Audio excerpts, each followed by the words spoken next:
Well, it should be obvious to those of you who come on a regular basis that we're going to do things a little differently today because the stage is set up differently. After today, I have 2 more Sundays as senior pastor at Discovery, and 3 weeks from today, we will have a new lead pastor. And we thought it might be informative as well as enjoyable. You'll be the judge of that. For Pastor Dan and I to have a conversation this morning. So would you give a warm welcome to Discovery's... Wait, I'm not ready. To Discovery's new lead pastor, Dan Clemens.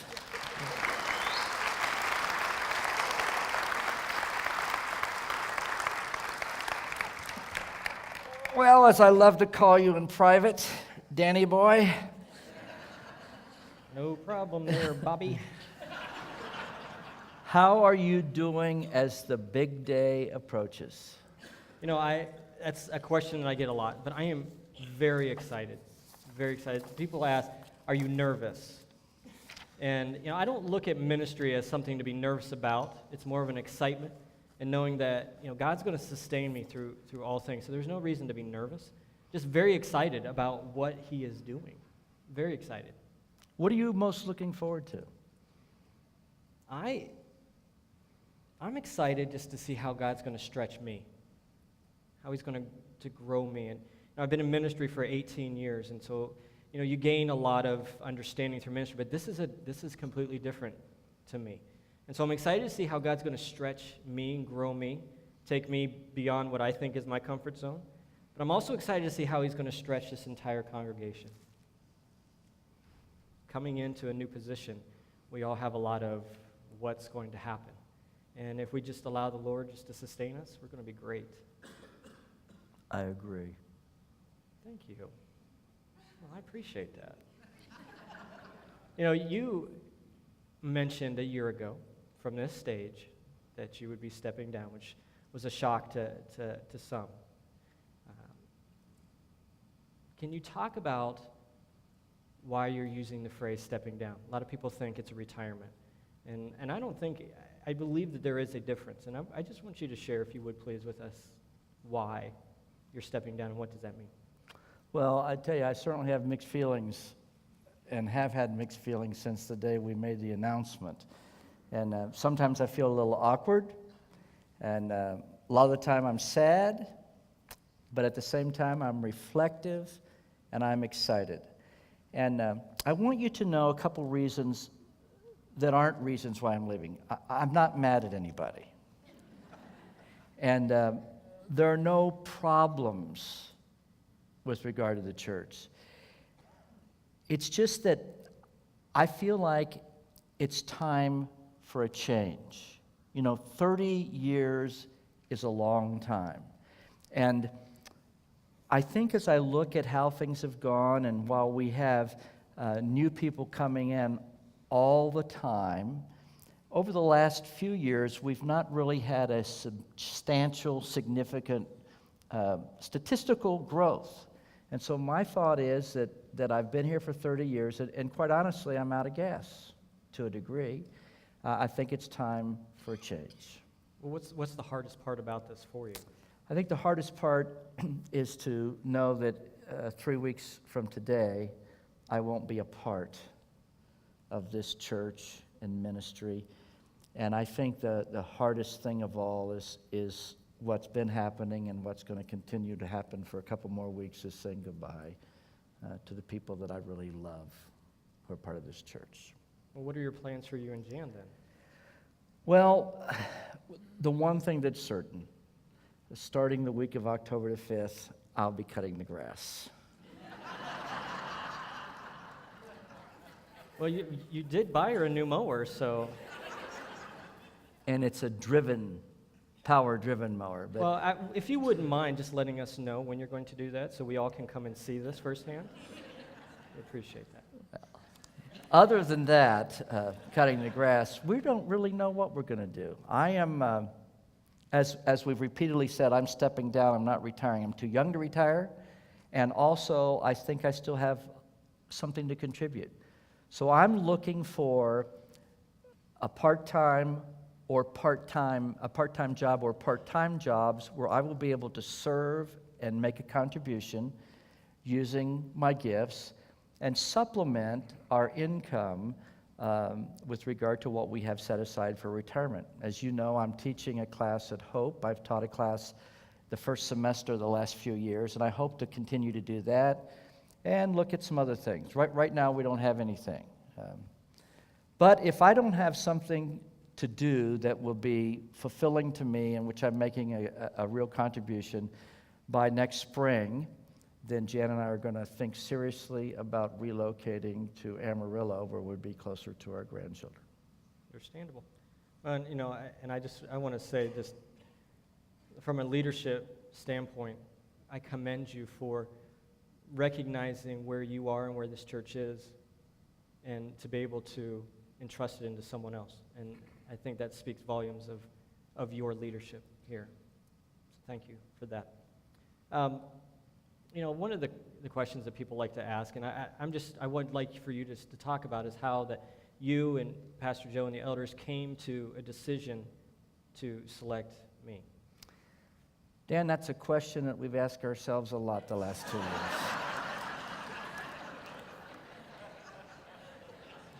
Thanks for your time, Bob. Tell him what he's won, folks. I mean, Joe and I get together and we say, what were we thinking? No. Now, here's the short answer to that question. The elders and Joe and I believe that God was in this from the beginning, and that this man is the man who should and can take this church to the next stage. When we advertised for an associate who would possibly become the next lead pastor, we got lots of responses. And Joe and I looked at them, and we threw a lot of them out right away. And then we kind of graded them, and there were some that we thought we would pursue, and there were some we thought we would hold on to. And as I told you first service, you were in that hold on to. And the primary reason, if you don't know this, Dan had not had any previous experience as a lead pastor. So we had 3 guys that we were going to look at, and we called, and we said, no, that's not going to work. And then there was Dan still on our list. And then we called the second one, and we said, that's not going to work. And there Dan was still on our list. He hadn't been thrown out yet. So then we called the third one, and I think before we even made the call, I knew that wasn't going to work. We thought, actually, this guy was really too young. And so then Joe made a call to Dan, just Joe and the 2 of them. And they talked for, 45 minutes to an hour? And Joe came back to us and said, this is a guy we ought to look at. And so then we got all the elders together, and Joe and I, and we called Dan on a Saturday morning, and we had a lengthy discussion with him, and we were all convinced that we should bring him out here. And then we brought you out here, and everything went really well. I don't want to be funny because there's nothing funny. We believe that God led us to you, and we believe that God led you to us. Yeah. And so I hope you are affirmed by that. You are the man. Thank you. Now tell me some things that you've learned over the last couple of years here. When you first came, you did not know when this transition was going to take place, but it's been a couple of years. What are some things that you've learned that have prepared you for this new role? The first thing that I had to overcome is in my previous church I served at, we had 2 services. So when I had opportunities to preach, I preached 2 services. And often when you preach multiple services, you begin to think, for the second service, I already said this. Why am I saying this again? You think you're repeating yourself, and you kind of get a little fumble. And then to realize that there are 3 services here. I thought third service has no shot. And I was able to, just overcome that and learn how every service deserves your very best. And I've watched you give that. One of the things that, when you're in-house and in the inner circle of things, you know exactly what we're thinking. And you've been very transparent in helping me grow in that area. And I appreciate that because I truly want to give my all to every service. Another thing that you challenged me with, and I hope all of us hear this morning because this is really good. You challenged me to read more. Just constantly be reading books. I have the Bible that I'm studying, wonderful, but you want me to continue to read books. Not just current books, But for every current book that I read, you said, I want you to find an older book. And I never did that. I never did that before. And I would read current books on leadership. I would read current books on culture, wanting just to gain as much knowledge as possible. And so I started finding myself at the used bookstore looking for older books and finding them and reading them and realizing that information in 1940s and 50s and 60s is just as relevant today. And that's so important that we take the time to do that. And I'm not much of a reader. If it doesn't have pictures, I don't do well. That's why I love my kids' books, Daddy will read to you, But it's inspired me and encouraged me to grow in that area. So I appreciate that insight that you've given me. 3 weeks from today, you'll have plenty to read. Yes. I'm giving Dan several books, 2 of which have not even been colored in yet. So I'm excited. Bring them on. They're all signed by you, correct? Mm-hmm. I will be selling those books for $5. It is very rare for a senior pastor to be at a church for 30 years. Statistically, they say 8 to 10 years. And then there's a transition period. You have been here 30 years, and we commend you for that. What has kept you here for 30 years? Yes, please.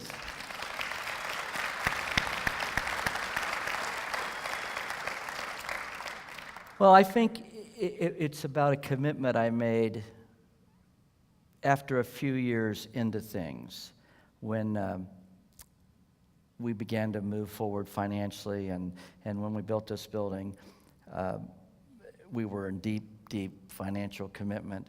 But I've said, I don't know if it's hundreds of times or not, but always in the Bible Basics class, people will sometimes ask me when I talk about the future of the church, how long are you going to be here?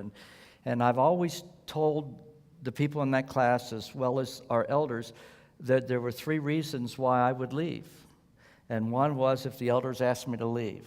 And my commitment to elders has always been it wouldn't need to be unanimous. If there were 2 of the elders who thought it was time for me to go, I would go. And then I've said a few times, if my health became an issue, I would go. And there were a couple times, when we thought that might be an issue and it wasn't. And then I always say in that class, if I feel like I've lost my effectiveness, I would leave. And I want you to know today, I do not feel like I've lost my effectiveness. I feel like I'm doing the best preaching of my life. But I do feel like, as I said earlier, it's time for a change. And early on, when things were really going well and we were growing rapidly, and I would get calls from time to time, would you be interested in considering this? Or I had a couple opportunities to go teach and stuff, and I always said no. And then after about 15 to 20 years, I didn't get those calls anymore. And that was good for me because I never considered it anyway, but people realized that that I was going to stay here. And so I want to encourage you. I don't think you can make that commitment right now, but after a couple of years, get under your belt to say that this is where you're going to stay. And so on that note, let me ask you, what are some of the dreams that you have for the future, and what do you think are the strengths of this church? Well, strengths, I would say, our congregation is such a strength. Being in ministry, you see a lot of congregations, you meet a lot of people, and when Andrew and I came to visit Discovery, we wanted to come unannounced. We didn't want anyone to know. Just a handful of people that knew we were who we were. We just wanted to see Discovery for who she really was, just genuine, and to see that. And we absolutely enjoyed that. In fact, when we walked out of the service, it was this service, second service, Phil Blackstone greeted me out in the lobby, and he was promoting the men's ministry. He had no idea who I was, but reached right out and said, "You ought to be a part of this men's ministry." It was so genuine, and we had a good bantering conversation back and forth. It was healthy. It was good, and I appreciated the genuineness of this congregation. And I love the diversity. I think a strength in our congregation is diversity. When we came from Ohio, God's country. I think you'll That's where you're supposed to say amen. It's I scripted. was going to say, I think the more experience you get, you're going to find that most of your top flight quality pastors are from Ohio. I agree. We should probably close in prayer there. Well, it's just But such a diversity in Ohio. It's, you have congregations are pretty similar, but here it's just so diverse, and I love that. That shows me so much of what God has in store. We're not just one group of people. We are all kinds, and I look at that as such a strength. And you talk about dreams. I have a book in my office. It's a journal that I write all my thoughts out. In the back of that journal are just ideas for discovery. Whether we've done it already or an idea, I just write it out and just see what God does with it. And I know, I think it was 2008, 2009, the leadership had drawn up plans to build a worship center.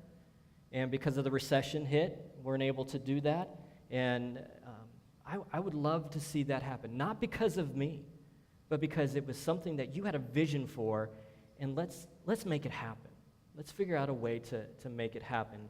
And just to see where God takes us. It just grows our community more.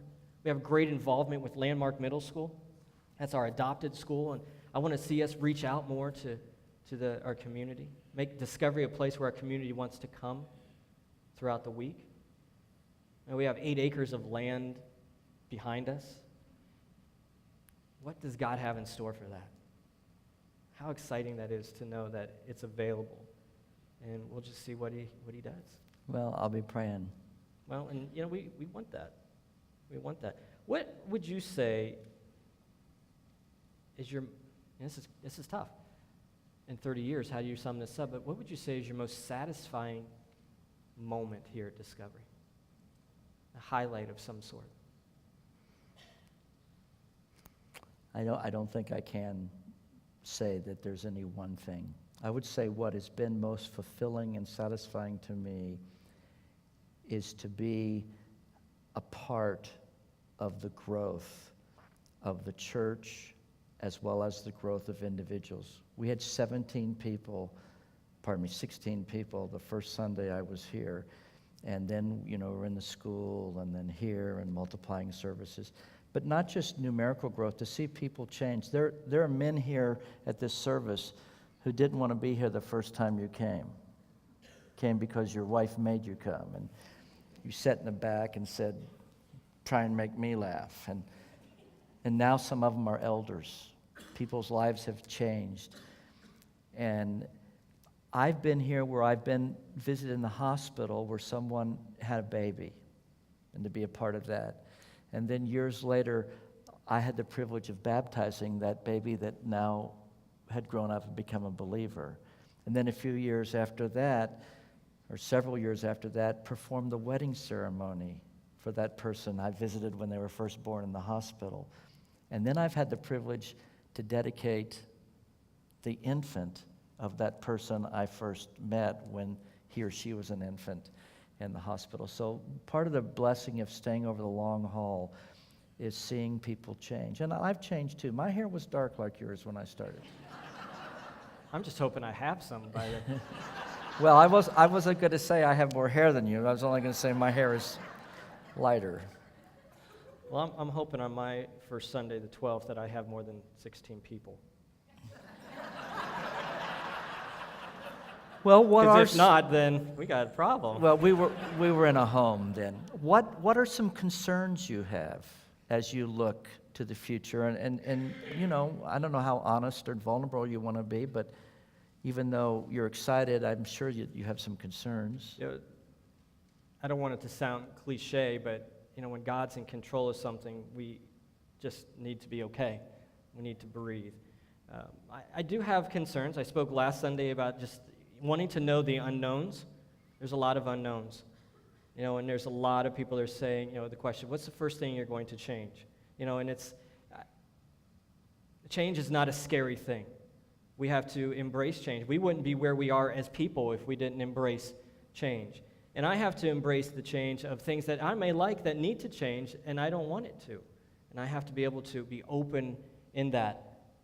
But I believe with all my heart that if God is going to take my family and I 2,500 miles away from what we knew, my wife had a great job teaching at a Christian school. My kids went to this school.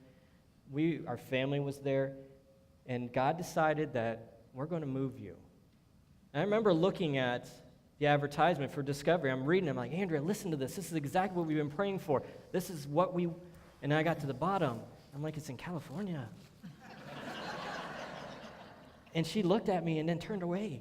She turned around, and it was, I think we both knew at that moment, like, okay, if we're going to truly trust in the Lord, then we're going to pack it up. We watched a moving truck take all of our stuff away and bring it here, hoping, all right, God, you have a great plan. So what concerns? I leave them at God's feet and just pray for the wisdom to know what to do in everything.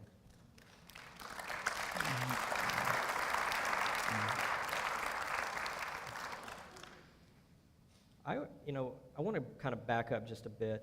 You're talking about satisfying what's fulfilling for you. What has been the hardest? Well, I'll be honest. The hardest thing for me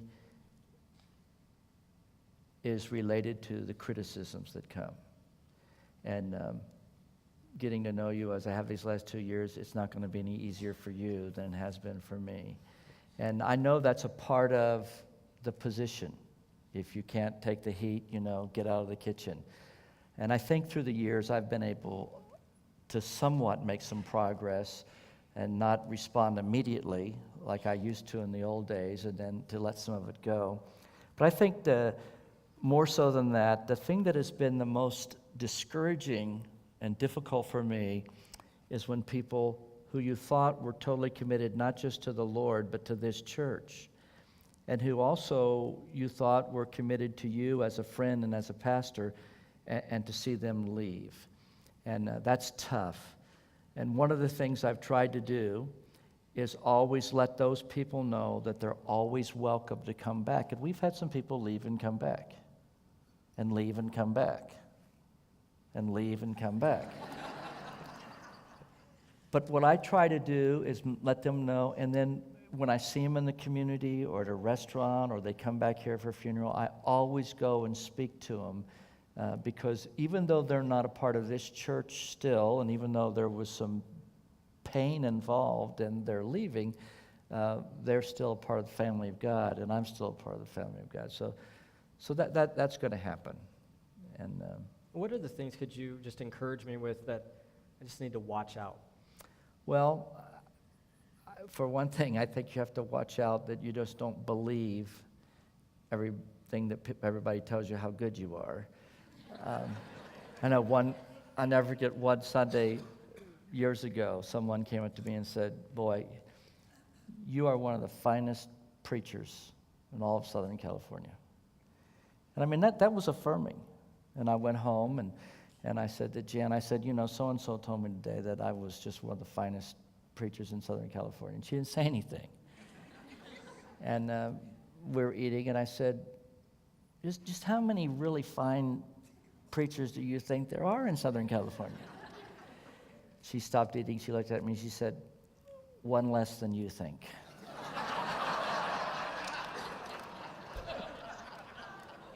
I had somebody come up to me one Sunday, just as excited as could be, and said, "Have you ever thought about putting your stuff on radio?" And I said, you have a perfect face for radio.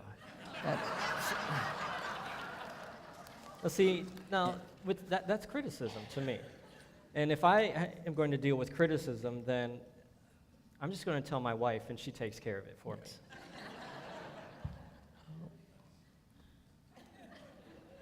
I'm not going to... I'm a strong man for my wife. Yeah. I think I want to say what I'm thinking, all right?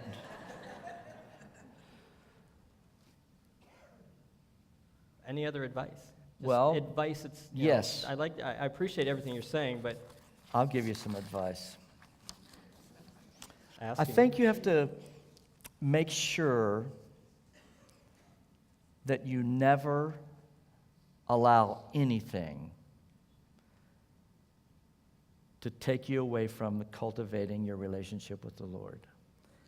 And I think that sometimes it's possible to get so caught up in preparing the next message and returning the phone calls and helping the people who need help that you don't take the time to meet with the Lord. And I think during the time you've been here, I've actually grown in that. And there'll be a couple of books in the stuff that I'm giving you where I try every day, Sundays included, to read my Bible and spend some time with the Lord. And then, as you already suggested, I think you have to read. Read your eyes out, and then read some more. And then I would say to you that you need to love people. I don't see how anybody could be effective in leading a church and preaching the word if they didn't love people. And then I'll give you these 3 little challenges that I've delivered many places and I've actually written an article about, and I'll give you that article. I think you really need to make sure you cultivate a servant's heart. Jesus said, the one that will be the greatest among you will be your servant. And then you need to make sure you maintain a humble spirit. And it's the humble spirit that will enable you to have the servant's heart. And then the last thing, which we've already mentioned a couple times, I think you have to always have a learner's attitude. And the reality is you can learn from anybody.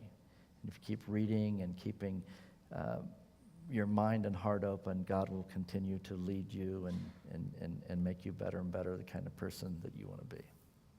I appreciate that. I'm very humbled by your trust. Well, let me give you an opportunity, as Bill Riley says, to give the last word. There's a quote that I have hanging on my billboard in my office, and it's from President Ronald Reagan, and it says, each generation goes further than the generation preceding it because it stands on the shoulders of that generation. Because of what you have allowed God to do in your life, you have set me up to succeed. And I am very blessed by that. When Jay Leno was stepping down from The Tonight Show and Jimmy Fallon was coming into this position, it was a big deal. It was a long transition period similar to what we have been going through. And there was an interview that was with Jay Leno and Jimmy Fallon. And the question Jimmy Fallon was, if you could say anything to Jay right now, what would you say? And I want to steal his words because it's exactly where I'm at. And he looked at him and he said, I hope I make you proud.